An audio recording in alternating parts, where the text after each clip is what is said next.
Okay. Good evening, everyone. I am Lowell Kern, the chair of CB4. This is the November 2021 Executive Committee meeting for Manhattan Community Board 4. We are conducting this via Zoom under order from the governor.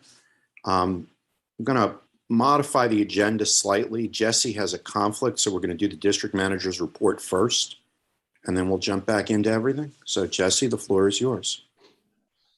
Hi, everyone. So real quickly, the full board agenda for next week's meeting is in your Dropbox, the draft agenda, and the monthly committee schedule. The draft monthly committee schedule is in your Dropbox, so everybody can take a look. And Janine is back, so she updated some material, I think, for her committees. So, tentatively, that's what we have scheduled for the month of December. Just a reminder that the office will be closed on Thursday and we'll be working very remote. Let's call it very remote on Friday. So we need to get all letters in really by tomorrow and Wednesday so we can blast them out and have them out to the public in the amount of time. Obviously, if there's a circumstance that needs to wait till Monday, please just email Lowell directly and let him know what the situation is. Quickly, a couple things, just district issues that I'm working on, just so we're aware, because they did pop up. They popped up at full board meetings, and you might see them, you might hear about them in just walking around your neighborhood. So one thing is, I think I mentioned this before, but we did respond to the issue, to the concerns raised by the 47, 48th Street Block Association and just residents in general about the increase of illegal dumping and rats. And so we did do a walkthrough on the 12th with multiple agencies. And we're hopefully going to start plugging away at that issue slowly but surely. We identified some of the key problem buildings and things like that. The good news is, in general, is that basically up until this point, Department of Health inspectors for rats or pest management in general have all been dedicated to vaccination follow-up inspections to places that were or were not following the rules in terms of vaccination requirements. And so as of last week, we were notified by the Department of Health that all of those inspectors have been returned back to their original position, which is to inspect and enforce on rats and pest management level stuff. So that's good news. Something else, 508 West 28th Street, there's a restaurant there, Piccolo Restauraro. It is a tiny little thing right under the Highline. It's due to a number of miscommunications, mostly not to deal with us, but mostly to do with the property owner. And unfortunately, I think a little bit of the Highline themselves.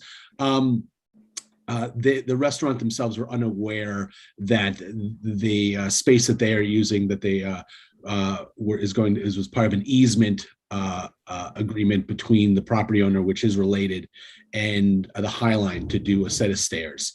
So they got notice that they were going to have to literally pull down their entire structure within like 15 days with 15 days notice, which was clearly not what was supposed to have happened.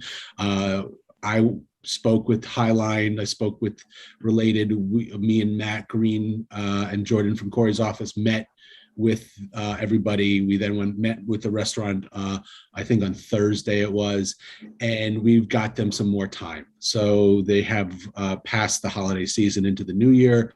We'll figure out sort of next steps after that.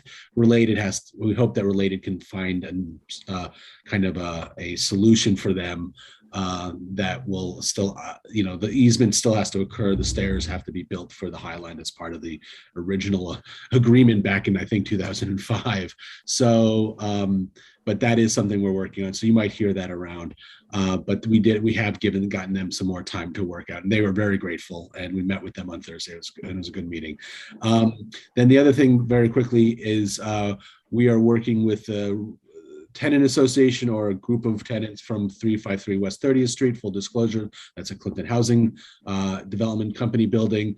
And so myself, Brian Lewis, and Jordan from Corey's office met with them, and we are in communications with Clinton Housing and Joe and Ryan, and so we're working through some of the issues that were raised and some of their concerns. And then I want to go quickly back. This is not public yet, but I just want to let you all know that we will be coming around. So the Comptroller's office decided to run a audit of all 59, well, I don't know about 59 community boards, at least the Manhattan community boards, on their open meeting processes in the middle of this whole process. So we did pretty well. I will tell you, we did pretty well. There's a couple things that are we'll have to fix, but in general, we're doing fine. But these reports come out, you get what I call dinged. We write a letter saying we'll fix this, we'll fix that. It gets put in the final report. Okay. But some of the wording around this makes it sound like it's bad, like awful, and it's really not. So there's a couple things where our accessibility issues are raised because we have like 3 or 4 parts of our website that aren't, accessible, meaning that they don't have the right, coding in it to allow someone who has that, who is hard of, can't see, can hear, have the speech, have it spoken to them. We're getting that fixed. It's not really us, it's actually DoIT. So that's DoIT's responsibility. So we'll fix that. The one thing that we all kind of got dinged for, which is that we're supposed to hold every month we're supposed to hold the meeting, which we do. We obviously do that, but we're supposed to hold a hearing, and a hearing is very different from a meeting. And so I'm going to get a little more detail on that and see if we can figure out exactly how we can word ourselves and be appropriate to meet that requirement. But technically, I guess all of our meetings are not hearings unless we called them a hearing, and we have a listed as the subject of the hearing. And so many times we do have a hearing at our full board, so that meets that requirement. But as our tradition has been, if we don't have a land use item that requires a hearing, or something that requires like a review of our budget, we just don't have a hearing. So, but that is the other thing, and that is it, I think. How did everybody else do? I would say we were at the top. I think it's harder for the boards that run their own website, and that kind of stuff. And so that makes a difference, but yeah, I mean, there's other stuff too, like cable casting. I mean, some of this stuff is in the charter from a time when no one does this, right? It was before YouTube. It was before, Facebook. It was before any of this stuff. So it's just the language and the way that we as a culture communicate is just different. So we don't go on Manhattan Neighborhood Network. Really? Right. Exactly. Right. Like, I mean, like, yeah, we could spend thousands of dollars doing that, but does that actually do anything better or more than what we do with our YouTube channel and, blast it all out, so anyway. Do we do better than CB7, Jesse? I'm not going to get into which specific boards. You'll see the final report when it comes out. And so, I asked not to be competitive because they are so fastidious about everything. Everything is like 3. Yeah. I just wondered. I mean, listen. Why do we have to have a public hearing if there's no hearing? That is in the charter. Every month, the community boards are supposed to run a meeting and a public hearing on some topic. So we could just sort of have a fishbowl of topics that we could want to do. But I also don't want to open ourselves up to a can of worms where we end up having 200 people show up to, talk about. I think we just willingly remain in violation of that clause of the charter. Well, whoever is the new chair next year, we can figure that all out. Anyway, that's my report. I don't know if anybody has any questions or concerns for me. We did submit our statement of district need and our budget priorities. That has been submitted, just so we all are aware. Paul's got a question for you, Jess. Yep. Jesse, this is on the agenda for the full board meeting. You say there's public hearing listed with no topic listed. I suspect that will come out of our discussion later on Penn Station, but would we need to label that as a hearing on the Penn Station area redevelopment project? Yeah, no, I apologize.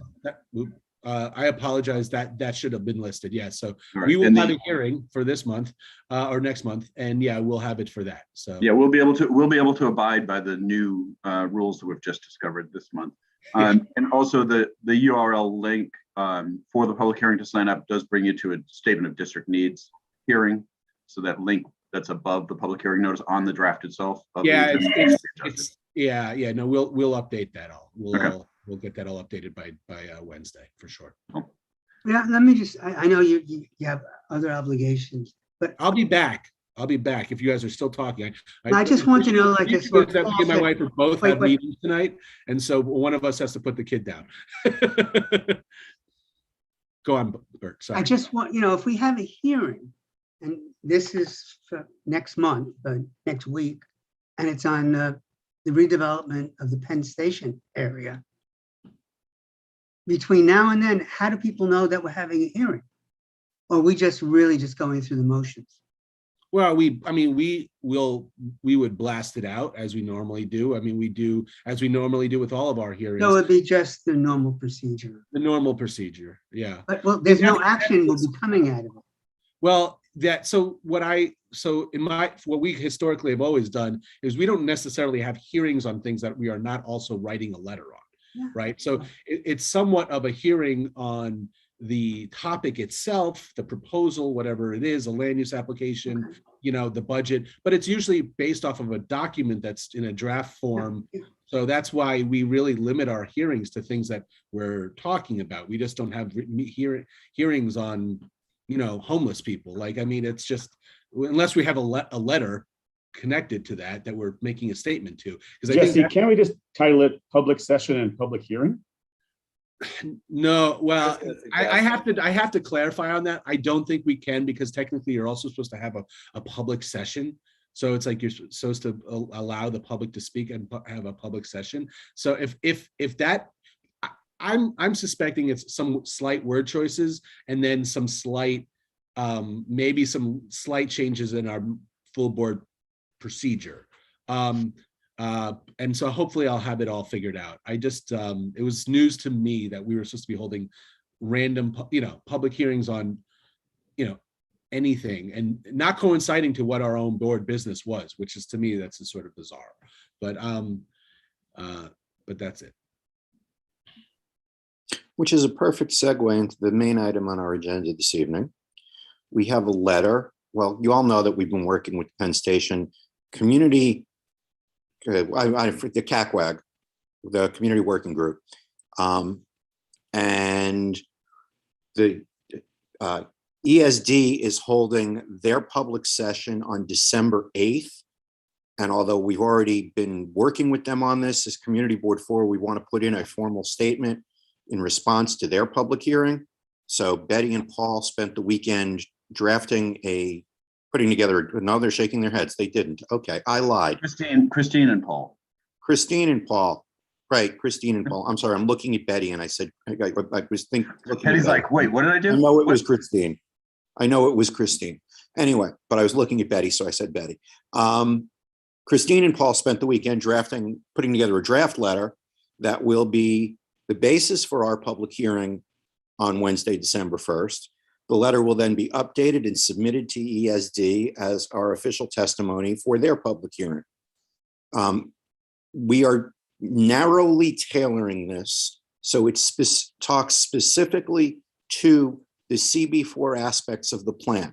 Now that means just block 1. However, we are going to opine on certain other matters that affect block 1, like the timing of when block 1 will get built. We're not going to go into the Vornado Towers or any of the issues, the Gimbel's Passage, or any of the issues that are specifically within CB5. So we're going to keep this narrowly tailored. With that, since I don't see Christine, I'm going to give it to Paul to discuss his letter. Thanks, Lowell. Yeah, as you can, if you've read the letter, it's been in Dropbox. I don't know if you had the chance to take a look at it, but what's coming forth from ESD is a revised draft general project plan, and that's what their hearing is on the 8th. Is that they have made changes to the GPP based on contributions from the Community Action Working Group. But there are still some major flaws with it. Notably, that as Lowell pointed out, sites 1, 2, and 3, those sites are the ones that predominantly benefit from any of the requests we made. There's affordable housing. The housing stock is only required on site 1. Community facilities are only required on sites 1, 2, and 3. And it just seems that they're forcing us into supporting the Southern expansion proposal, which would bring the New Jersey Transit rails to that area. And if we don't support those, then we don't get these community benefits. So we're really trying to push hard on that major point. And so the letter is written basically with that in mind. And you'll see a little history of the project, where we stand, the 4 major points that we want to try to make, and then some very specific items that are of concern to us. The reason this is coming out of exec versus coming through either Chelsea Land Use or Transportation is because by the time the draft GPP was put forward, the committee meetings had already been held. The hearing for ESD is scheduled for December 8th. So in order for us to go through full board on December 1st, this was the next available gathering of a meeting. So that's why it's being requested that it come through exec and then go to a public hearing, and then we'll be able to finalize the letter. There is one other issue that Christine and I have talked about that is not in the letter. And I was trying to see if the working group was going to do its own individual letter. So I spoke to Robert Atterbury today about that, and they're not going to do a separate letter. So one other thing we want to add in is that there is an MTA review process on the expansion of the rail tracks. And that's a NEPA project rather than a GPP project. So the timeline is different. That was supposed to have started in September, but it hasn't started yet. So we want to include language that those 2 timelines should be better coordinated, and we'll get some specific language to put in for that. I'll try to get that in before the December 8th meeting so that the letter goes out before the full board with better language. And then from the full board, we'll take commentary from the public hearing and incorporate it into the letter as best we can. Does anybody have any questions on that? JD? Oh, lots of questions. Oh, shit. Dale, Do you want me to call on people, or do you want to do it? I got it. Dale's first. Okay. Yeah, thanks, Paul. I don't really have a question. I just wanted to make you and Lowell aware that one of the letters that's coming out of Transpo, which did you say Janine is back? Yes. Okay, so I'll get it to Janine tomorrow, is a related letter, which is about the governor's call for a SAG, a station advisory group, which I guess, it kind of formalizes the process a little more. So we're just basically writing a letter endorsing the formation of this station advisory group. Great. Yeah. Dale, I'm wondering, could that be folded into this other letter? Well, that's just as Paul, maybe it's good to keep it separate because it's going to the governor, or I don't know. That's what I was thinking as Paul was talking about this. Yeah, no, I think it's worth keeping the 2 separate. It's another entity. It's like they're creating a new group as a follow-up to this CACWAG group. Right. And so they're going to specifically be addressing transportation issues, which is why it went to Transportation Committee. It's pedestrian flow, vehicular traffic, those issues, less so about the other overall development, less so about the affordable housing complex and the community facilities. So it merits a separate letter. I believe it merits a separate letter. And yeah. Jeffrey and Lowell, you guys are on the same group as me, so you can. I was just wondering in terms of streamlining the. Yeah, no, I was wondering the same thing, Lowell, but now that Paul's clarified, I do think it's 2 letters. Yeah, no, I'm fine either way. I was just trying to streamline our processes. I'm fine with it being a separate letter. And I think the more screaming and yelling we do, the better. Sure. All right, okay. Joe is next. Yes, Paul, in the affordable housing section, can you note that the affordable housing production should be consistent with board policy, serving not only low, but also moderate middle income households? As we said that over and over and didn't make it into this letter, I think it's important to get it out there. Yeah. I'm looking down because I'm writing it down, so I make sure to do it. Yep.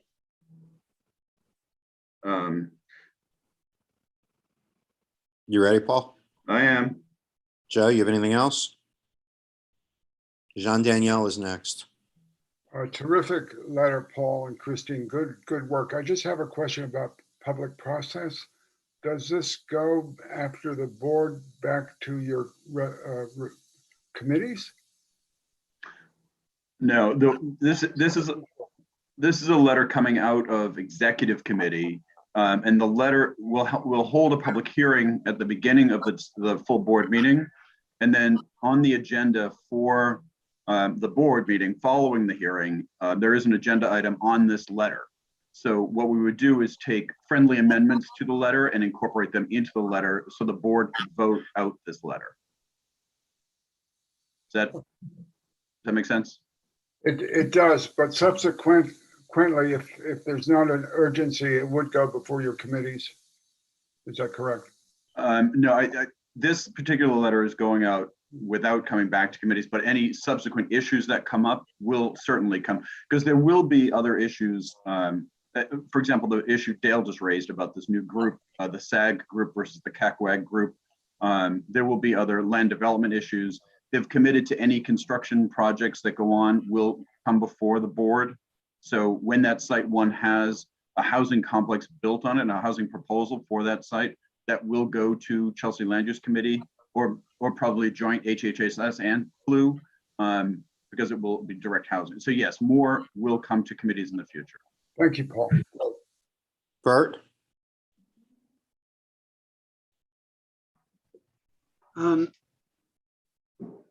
What when I went on this, on the, what do you call that? You know, where the agenda is and the letters are and stuff. When I went on it, it was last week, so I only got the July letter. I apologize. I didn't get the most recent letter that you're looking at, but Well, I'm sorry, I'm going to make fun. I took the Joe Restucci approach and put it in at the last possible second. So. Well how done, was that? Paul. Well done. No, I went in last night, Bert, so you may not have had a chance to see it, and I apologize. No, I didn't. But so I just have a question, because you talked about the southern tracks, the southern place, the possibility to tear things down over there. In this new letter that went in almost at the last minute, do you make any reference to the impact of the east side access and through running on the need for these additional tracks? No, what we talk about in the letter is that, we use language like this does not address any future transportation needs beyond the completion of this project. So this project right now does not include through running. Through running may be considered as an alternative plan through the draft EIS project process, as well as the MTA timeline review, the NEPA process. So if those two move forward and an alternative plan that includes through running is included, then we may not need the southern expansion, or we may need the southern expansion still. Yeah. And that the southern expanded tracks would need to, we want to make sure that those tracks are connected to a possibility of through running in the future, that they're not designed such that it's just a terminus. But this draft GPP does not have specificity about through running, and that those, every time we try to raise it, they say that's part of the NEPA process. So there's a different review process that we'll talk through running. And the east side access is not far away. It's next year. Well, the east side access is going to reduce some of the original language that was in this letter that was removed, just because Long Island Railroad is going to have a reduction in the capacity needs at Penn Station due to east side access. So there's the east side access project is actually going to increase capacity availability at Penn Station. Yeah. Whereas if we don't have east side access going forward, then we would have to find a way to increase capacity for Long Island Railroad at Penn Station. So the east side access is sort of a different topic. If you can think of a way that you want to see some language in this letter, I'm happy to insert it someplace. I just don't. I originally had it in the section on this expansion was to provide increased capacity for Long Island Railroad, New Jersey Transit, and Amtrak. But we struck that language because really Moynihan is providing the increased capacity for Amtrak, and East Side Access is increasing the capacity for Long Island Railroad. And decreasing the need for Long Island Railroad tracks in Penn Correct. Station. So that by them removing themselves from Penn Station increases the availability of space for other entities at Penn Station. So They decrease the need I'm going to jump, guys. additional tracks. Bert, I'm going to jump in here for a second.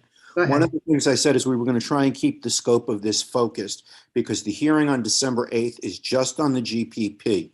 That's just on, it doesn't actually deal with the station improvements. It Okay, doesn't deal with the southern expansion. It doesn't deal with the Gateway Rail tunnels. It's just the state's GPP, the towers and whatnot to pay for the station improvements. So we're not going to dig into that in this letter because that's down the line. And every Right. time we have mentioned it, you know, we get smacked by ESD and say, that's another project. okay. Betty? Hi, thank you, Paul and Christine, who's in Mexico. Good letter. I have a couple of, I have some edits, which I'm going to just send to you that are picky, and I'm not going to bother everybody with them. But I did. I always look forward to your track changes, Betty. And I thought that the letter needed a heading. If I understand the letter, which I read later today, that on page 3,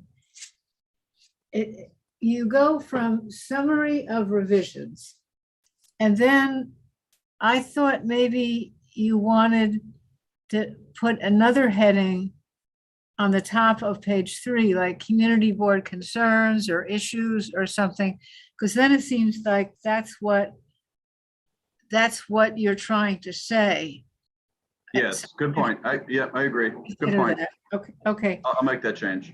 Yeah. And another thing was, I know that this language was from ESD. It's on page 2. A public realm task force fund would be seeded through development funds from the GPP sites. The word seeded I got hung up on that. Does that mean will be generated from development funds? Is that what that means? Well, it's interesting that you picked that up because I also question that word. And what it means is that they're going to start these task forces with some funding from the development dollars, but it is not an ongoing funding source. So they're going to seed it by and they're going to get started, but there is no commitment for long-term funding for these task forces. Oh, okay. Well, So that the word seeded was then very intentionally left in there. Why not say initially funded? I Or use the word seed- seeded because it seed came money. from them. Seed Yeah, money. but it's communication here. That's the All issue. right, I'll change it to initially funded. Yeah. okay. That's good. Thank you. Hey, Paul, I got, you know, you're gonna hear some nitpicks from me, right? I will not include, Yeah, I will But not we include that. we disagree on the Oxford comma, Mike. So let's not get into that No, debate no, again. no, we don't disagree. We agree on that. You left one out, though. I'm gonna tell you line 2. Line 2, you left it out after December, right? That's because Christine What I'm doesn't like gonna Oxford leave comma. out is that pesky extra space. Yeah, no, that's staying. That's I have 2 spaces after period. Sorry. Next. Well, no, you can hear the other. I got other ones for you. I'm sending them All right. tomorrow. Now, Mike, if you have editing stuff, send it to me. I'm always happy to edit, and your contribution is always helpful to that. All right. Fine. Anyone else on the meat of the subject? All right, then I'll entertain a motion to approve this letter and send it to full board. So moved. Hang on, JD, are you moving? JD seconded it. Okay, now I got it. All right, all those in favor? Yeah. Anyone opposed? I- Mike and Maria, I couldn't see how you voted. I Okay, it's unanimous then. I'm in Thank you favor. all. Thank you, everybody. We go into the chair and small meeting report. We're going to start with Port Authority Bus Terminal. Bert, that's you. Yeah, we had, just refresh your memory, we arranged that we're going to be meeting every 2 weeks. Last week was the first meeting about timing and getting together. And they presented an agenda, which we hadn't seen before the meeting. And so we strongly suggested to them that going forward, if they have an agenda, which they do, they share it with us before the meeting, just as a process. And they did that. We're having a meeting tomorrow, and Joe immediately jumped in, rightfully so, and said, you're missing this, which was they were talking about the on the agenda is the impact on affordable housing, but we also wanted to include the impact on social services in the area. And Joe immediately caught it and jumped in. And they're amenable. So it's not just their agenda, it's our agenda. And we're going on a regular basis and seeing how it goes.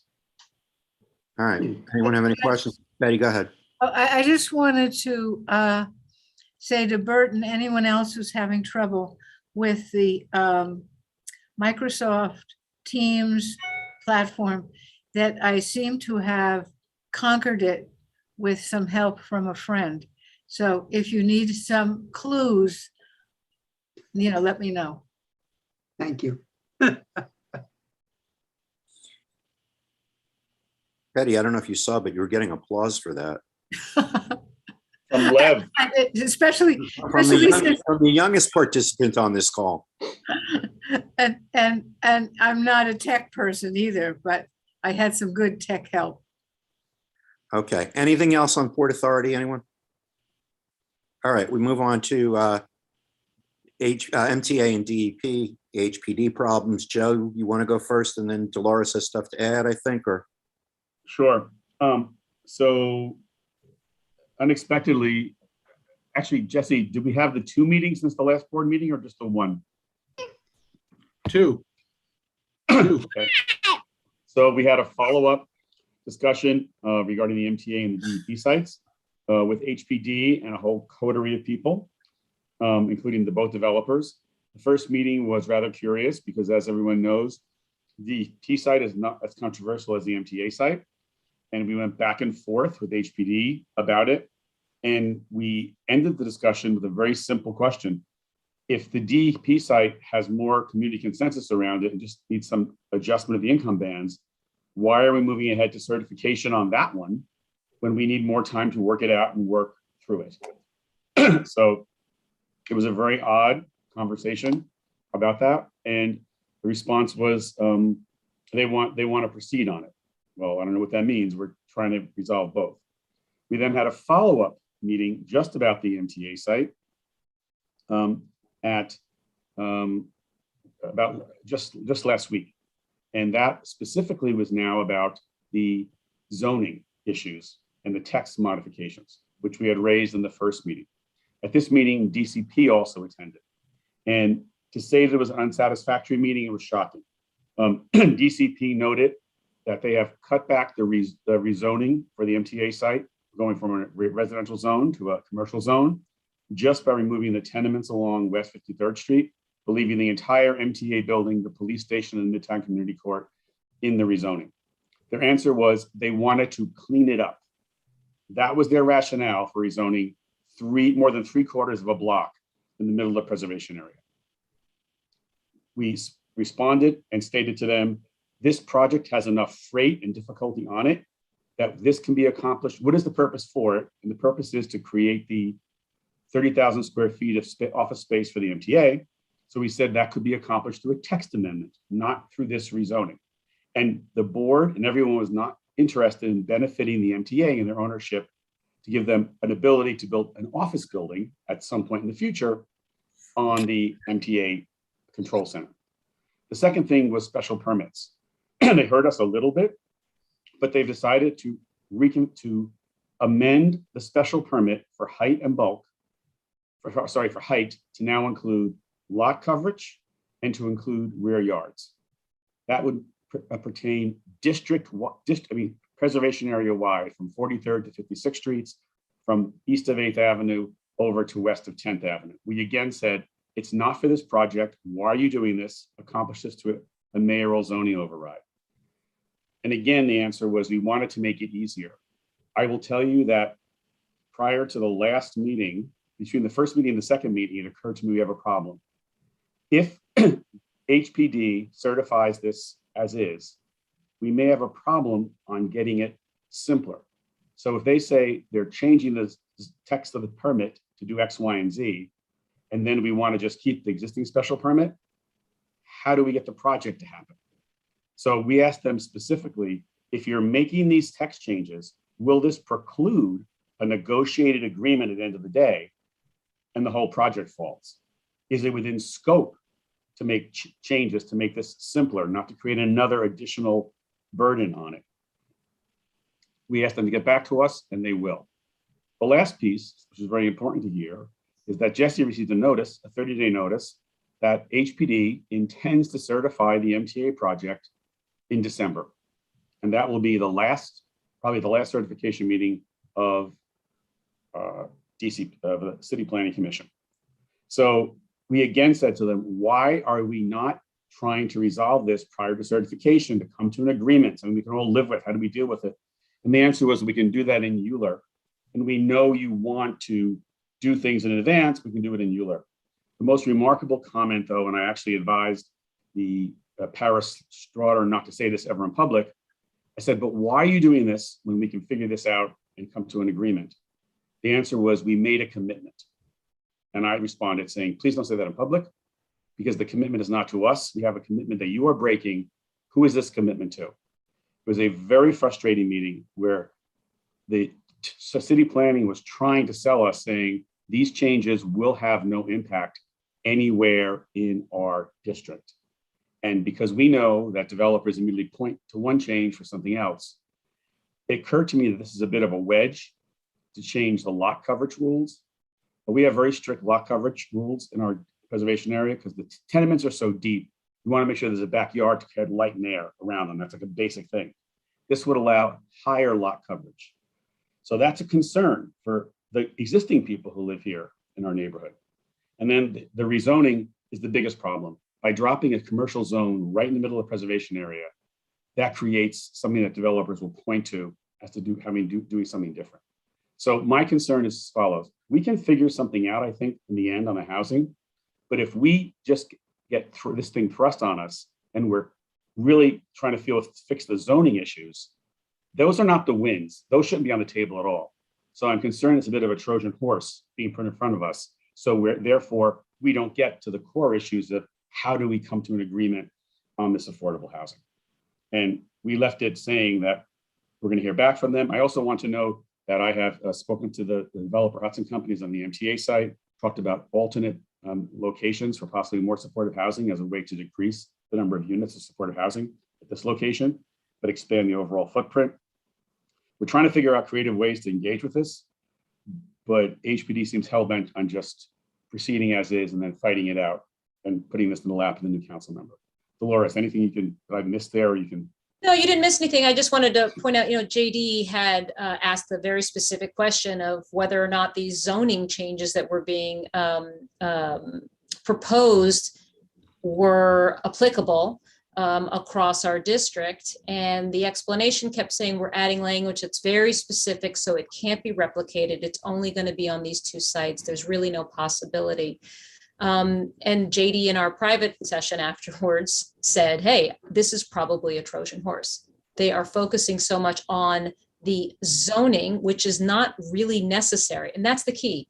The zoning changes that are being proposed are not necessary for this project at all. There is a path forward. A mayoral override will allow for being able to allow the commercial on the second floor. And that's really what the issue is that how it's zoned currently can have commercial overlay, but it doesn't allow it above the first floor. So a mayoral override will be able to accomplish this. And as Joe said, this is what's really key. And this is what is creating the huge trust issue that we have, not only with HPD currently, but also with Department of City Planning, is that this is specifically being introduced for them to create more uniformity across their zoning and to, quote unquote, as Joe already mentioned, to clean up some issues that they feel don't line up with other zoning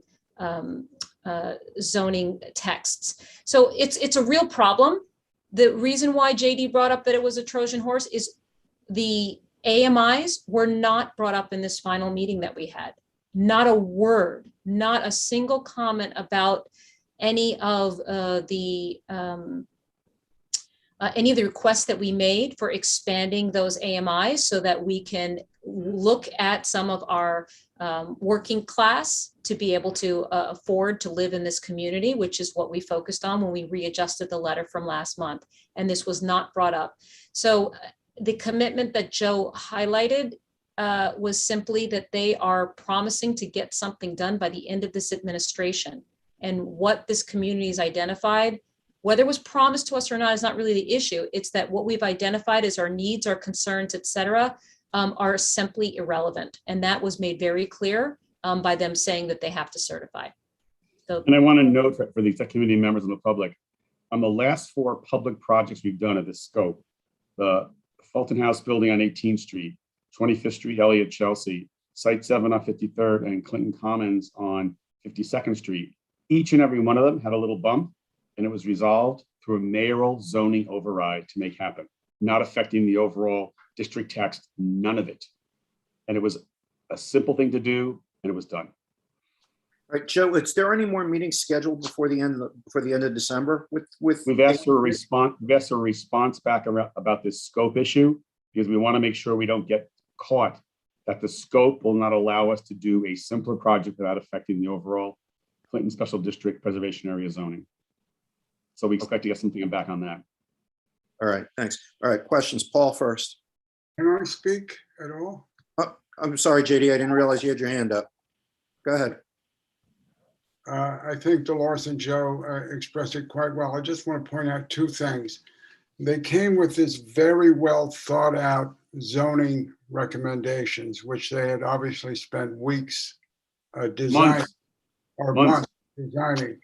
The expectation was that we would immediately grasp what it was. Well, even with Joe there and Dolores, we didn't understand fully the ramifications. When they come before the committee, we're not experts, we're not going to understand what this is. The second thing is when we ask about the AMIs, they said we haven't had time to study it yet. So what we are experiencing, I asked Jesse what's going on, perhaps he can explain. It seems to me like a contempt by HPD and maybe city planning for this public process and this community board. I've never experienced anything like this in my service on the board. I don't quite know what's going on, but I feel, I don't know if Joe or Dolores feels this way, I feel we are being stonewalled and that we are being treated with a certain amount of contempt. Jesse, am I wrong about this? I hope so. I mean, it's certainly not the way that we have worked in the past, you know, and I brought this up to you, JD and Dolores. I mean, I think Paul can speak on, Paul and Betty can speak on sort of the kind of productive conversations we've had on regarding the Sterrett Lehigh and terminal, you know, rezoning. And so, you know, we're not getting everything. It's certainly going to still, you know, have its issues, but, you know, it's certainly just a different way of dealing with this. And, you know, it's unfortunate. And I think the timeline seemingly has been dictating everything, and the desire for the agency to kind of control the narrative rather than allowing us to sit down with the developer and come up with a solution, which is sort of what we always do. And, you know, everybody kind of thanks everybody at the end saying, wow, that really was we got it through a better project because of this. And that doesn't seem to be the motive. That doesn't seem to be the driving factor here. It seems to be getting numbers, you know, getting units listed on a piece of paper and something out by the end of the year. I would add one more thing if I could, Lowell. Go ahead, JD. We are just a community board, and we are trying to respond as best we can to the community's wishes. The community, and by the community, I mean those folks around 55th, 54th Street, block associations, they're going to be furious. They're going to be furious.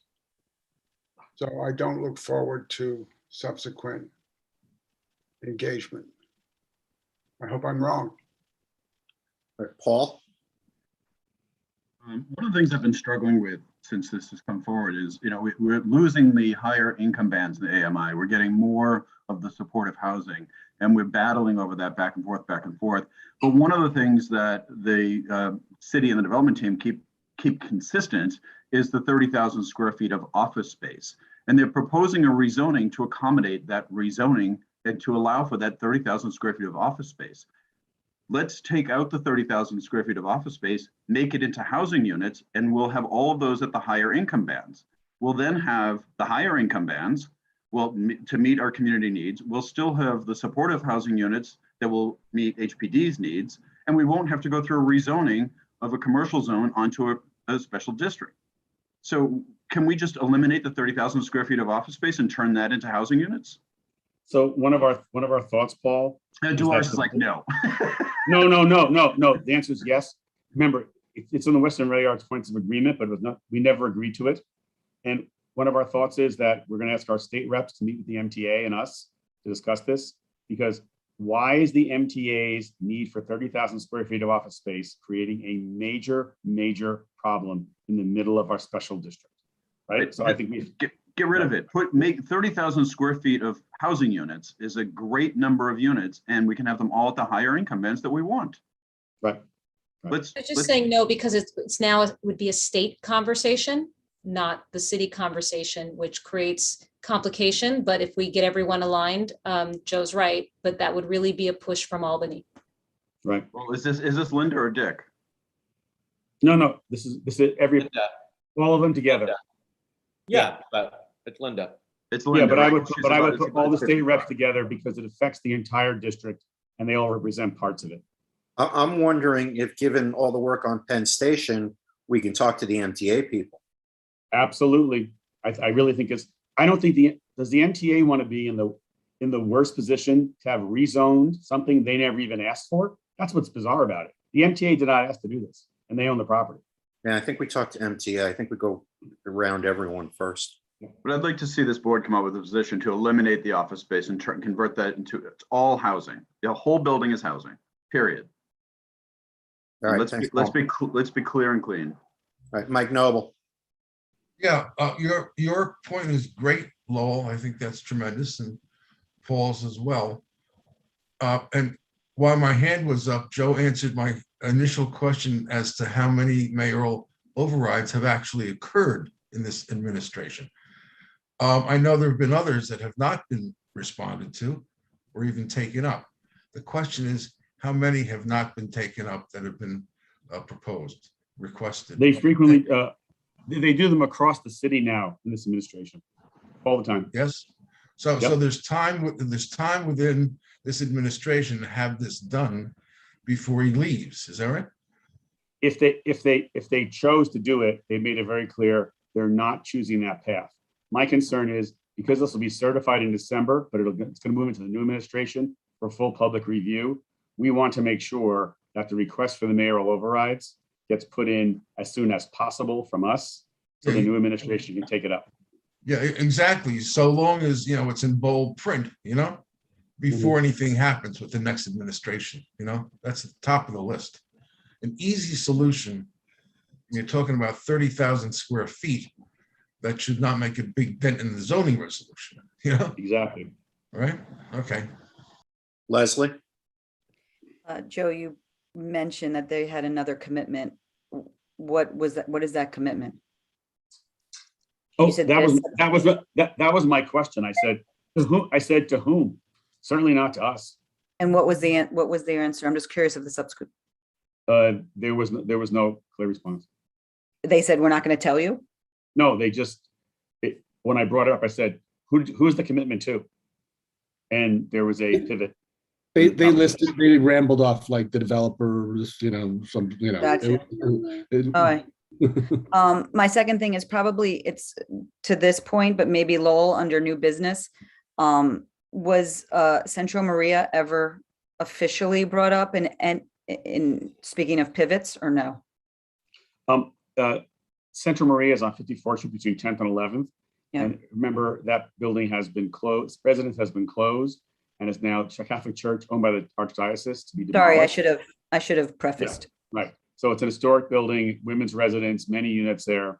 And about 2 weeks ago, I brought this up to HPD saying, here's a location that does not have a lot of density. Could we move some of the supportive housing to this location? What a great thing. It was an urban renewal area building that was exempted because it was a Catholic residence. Now it's empty. It's on the market for sale. And I brought that both to Amit Tagani and to Hudson Companies who are looking at it. And they're always telling us, well, give us an alternative, give us an alternative. Exactly. And so, but so nothing yet on that. Oh, maybe Lowell, no, okay. No. Jeffrey? Two things.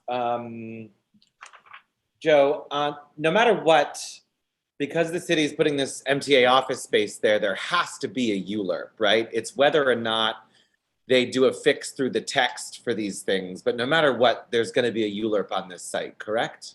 No, the ULURP is for the sale of the property to the developer. Okay, so no matter what, there has to be some kind of ULURP, right? Okay, yes, got it. Yes. I just want to clarify that. And then on the mayoral override process, that happens as a part of the ULURP, or that text sort of gets fixed, like just from a process standpoint. Yeah. So all a mayoral override is, and believe it or not, Jeffrey, it's a half paragraph document. That's it. Of course. In which DCP says, in order to do this project, we need to override these things, bullet, bullet, bullet. It's sent to the mayor's office and it's signed. I've gotten one on site 7 for the tower on the corner. It was like, I thought it was a major process. It's merely nothing. It's a internal between DC. There's a section of the zoning resolution that says, for the public good, blah, blah, blah, whatever, the mayor can override the zoning resolution as long as there's a rationale, and that's it. So very simple. It can definitely happen even after ULURP is certified with the new administration. Sure. And then just to throw a flag for a moment, that we are already shopping sites. Has the 54th Street site, is that, and forgive me for not knowing off the top of my head, is that long established as part of our affordable housing plan and recommended site? Or this is sort of, because this came out of nowhere, like all of a sudden, Patch or Crane said, the building's closed, Archdiocese is selling, and it's being demolished. It was like out of nowhere, most bizarre thing. I guess I would just throw the same caution that my friends that live to me to the east are doing around this site, and it might be worthwhile to have a conversation with the community and that immediate vicinity before we just start suggesting sites for supportive housing. Like it just, there's going to be I think there's going to be an issue. I did sort of a check through the block associations, checking with people just to say, can this even be floated out as an idea? And the response was okay. Otherwise, I wouldn't have done it. Of course not. I'm sorry to interject on this, but I'm sorry, Joe. But Jeffrey, wasn't that was affordable, or it was supportive housing, right? In some way, or for many years. Jeff, before, do you know? Listen, I'm the more okay with this project than many others on this committee right now. But what I'm saying is, as we stick to our process, to make sure that those immediate communities are aware that we are pushing these things, especially as discussions around 52nd and 11th begin to come forward. Like there's a whole lot more bubbling up. So I just want to raise the same caution we've given the folks in this immediate vicinity of the MTA site to those on 54th and between 10th and 11th also. Patty? So Joe and others, I feel your pain as to city planning walking into a meeting with already obviously studied and have a proposal in front of you. And I was wondering if any of the city council, like Matt Green, have been participating in this bizarre process. I will tell you, just to reiterate what JD said, I have never in our entire community board, my community board service of decades, ever seen proposals to amend the Clinton Special District zoning without coming to a discussion back and forth and having a meeting about it. Should we, could we, how do we do it? I've never seen this. I got them to admit, Betty, that they've known about this for probably 5 to 6 months. And the fact that it hasn't been disclosed just really strikes me as the oddest thing going, because we would have said to them, don't do it this way, do it that way. It's going to be easier. And then we'll fight the fight over the income bans and stuff. Don't get the zoning mixed up. So the elected officials are aware of it. These meetings Yeah. have been called by HPD. It's just been the board members meeting with HPD and the developers. So, okay, so the city council staff knows about this problem. I have The communicated city to them. council representation has been absent from all these conversations. Oh, But I have communicated the They know. information to them, Betty. anyway, You're just not part of the conversations that is getting into the real crux of what we're trying to clarify in order to move this project forward. Dolores, I would state, I don't even think city council folks knew the degree of the zoning changes because they would normally come to us for explanation. right. Yeah, I will go on the record and say that, our current city council member has been MIA on this, and the next incoming city council member has said he does not want to deal with this until he takes office on January 1st. So that leaves us. So you're in a vacuum then, yeah. Yep. Okay, thank you. I'm very sorry that that's happening. Alan, go ahead. Yes, it must be very frustrating for everyone who works very hard to get these sites worked out.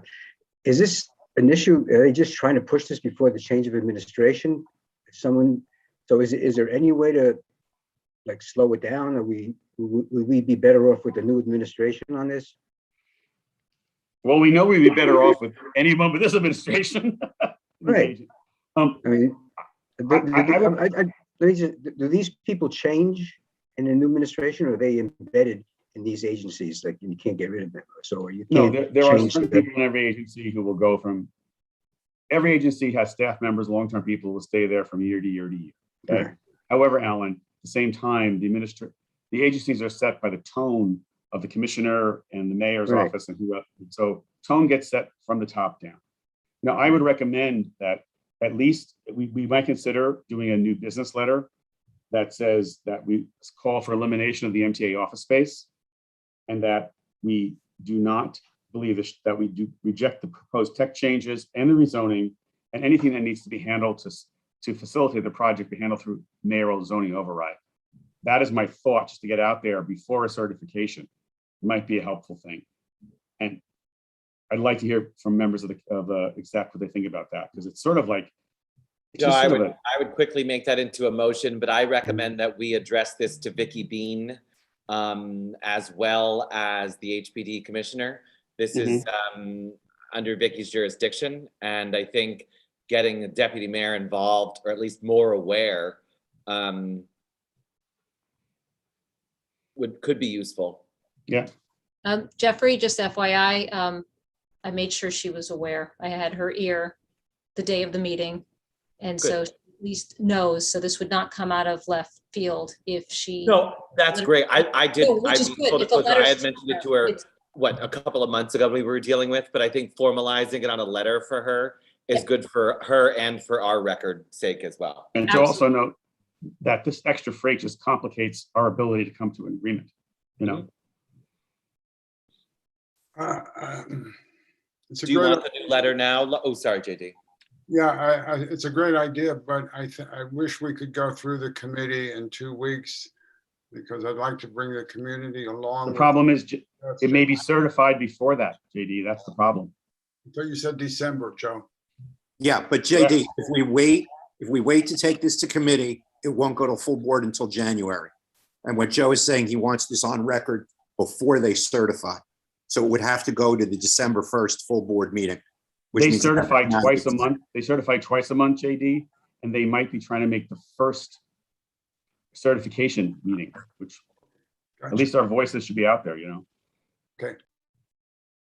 But then take it up at committee to discuss further about the whole thing today, right? All right, so does someone want to make a motion? We're just on that new point, Joe, is that what it is? We're looking for a letter for requesting to remove the 30,000 square feet of office space and turn that into housing. And whatever zoning issues need to be resolved for the project to move ahead. Come from a mayoral override. Override, not through text changes and no rezoning. Well, Joe, do you even need the rezoning if you get rid of the office space?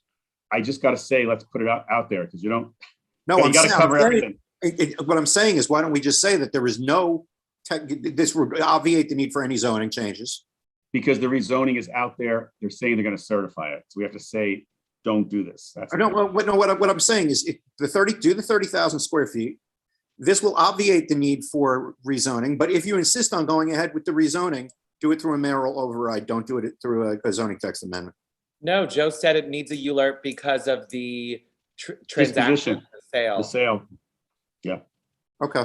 And there were 4 proposed zoning text amendments, and I believe one of them is not specific to the 30,000 square. One of them feet. is the height increase, which we already agreed Okay. to. So we have, I just think we address all of it is all I'm saying. Yeah. Listen, they are screwing us on the agreement anyway. So for us to say, oh, well, we already agreed with the height, well, screw them. Well, I wouldn't go that far because I think we have to be honorable always. Like they can cherry pick what things they're going to agree to and not. I will always say that we should be, even with dishonorable people, we should be honorable because that's our job and our role. I package that into a motion. I'll second the motion, Jeffrey. All right. Remove the 30,000 square feet of housing for housing. All those in favor? Aye. Maria, Mike, you in? Aye. Dale, were you Yes. in on this? Alan? All right, it's unanimous. And just so everybody knows, this will arrive in the Dropbox on Wednesday morning. Okay? It's Thanksgiving, guys. This Wednesday morning or December 1st, Jeff? You heard what I said, December 1st. Do it in the afternoon, Joe.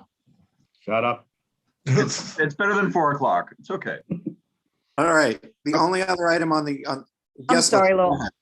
I have one question on this, and I'm sorry. This is, it has nothing to do with the zoning or anything like, well, it does, but so the MTA building is right next to it, right? Like the MTA office building is right next to that huge building is there. That's the control center for the subway. Oh, okay.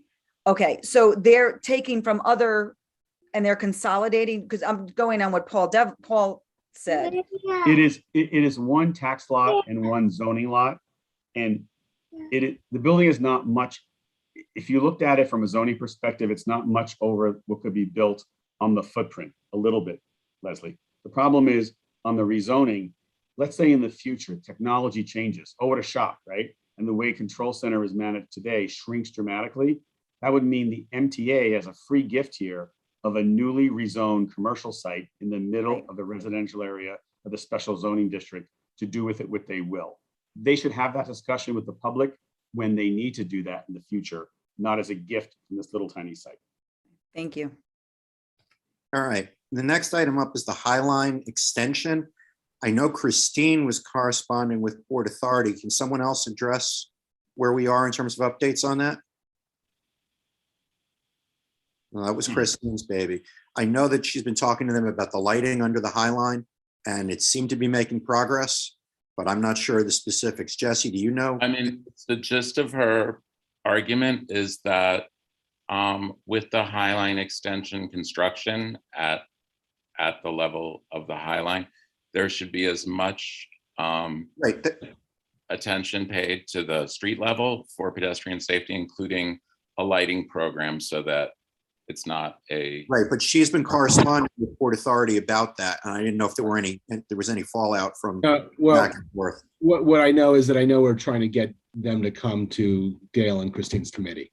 And Okay. So that's our goal. So it's lit like a public area and a sidewalk, not a highway. They keep saying it's a highway. Right. Yeah, no, that's what we've been asking for since they announced this project. I just didn't know if there were any updates. All right, Paul, you have updates on 14th Street, maybe? And I'm gonna bounce. I have to bounce for a little bit. I have to put this guy to bed, and I'll be back. If it's all right, I'll make you toast, Lowell. Okay. Good night, Lev. Bye, Lev. Want to say goodbye? I got one more thing, guys. Don't hang up. Don't hang up. We're No, not. Jesse's leaving. We're still here. Oh, okay. No, this is important. Just came news All right, flash. Mike, I'll get to you. Paul first. Okay. All right. So, well, Betty, actually, we had 2 meetings with Chelsea Land Use. It's sort of a success story in that with the Starrett Lehigh and Terminal Warehouse rezoning, we've had numerous conversations with the City Council, and on the area the addition of a new sub area into the West Chelsea Special District, the Starrett Lehigh and Terminal Warehouse zoning, they had requested 15% of total floor area be available for destination retail. And we have pushed that down to 10%, and we were successful in navigating through that process. So the City Council voted to reduce the applicant's request for 15% destination retail down to 10%, as well as a long list of other items that were also in that. But that was the big victory for us. But then Betty had a meeting with DOB and LPC on 14th and 9th. Yeah, so we had a big in-person meeting at the buildings department, and basically Melanie emphasized how important safety was, and that the buildings don't collapse and hurt people. And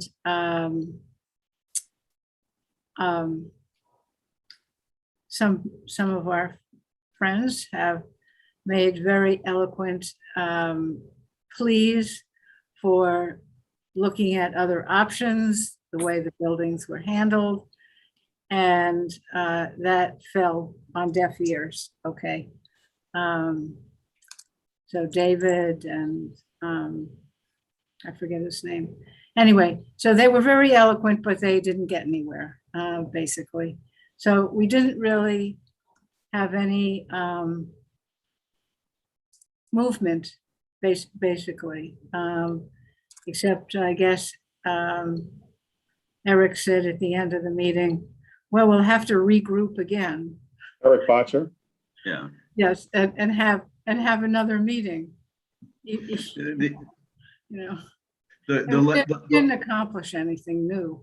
Yeah, the lesson I take out of this is that, and this was criticism from the preservation activists, is that, you know, these areas with a historic designation, landmark designation, they come in and apply for renovations and whatnot, and they get them. And then as soon as they start doing any soft demolition, they go to DOB and say, oh, this is a public safety hazard, and we have to tear everything down and get it done.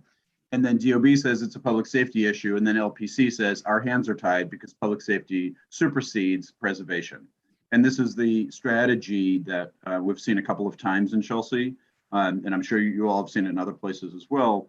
And one of the things we're concerned about is how can we address this so that LPC has a little bit more teeth and that they can actually step in advance of a developer going through this process, which now they know how to do. And so the precedent set that they can start tearing apart a 175-year-old building, and the moment it starts falling down, which, surprise, surprise, it's going to fall down, it's 175 years old, that they can then go to DOB and then they can get their way. And so it just seems a disingenuous strategy. And so the preservation activists are looking for solutions to that problem. I think we should suggest what's done in DC.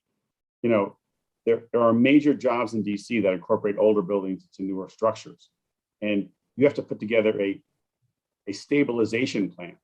And that's presented as part of the LPC application on how you're going to stabilize the building structure during the renovation and or during the partial demolition and reconstruction.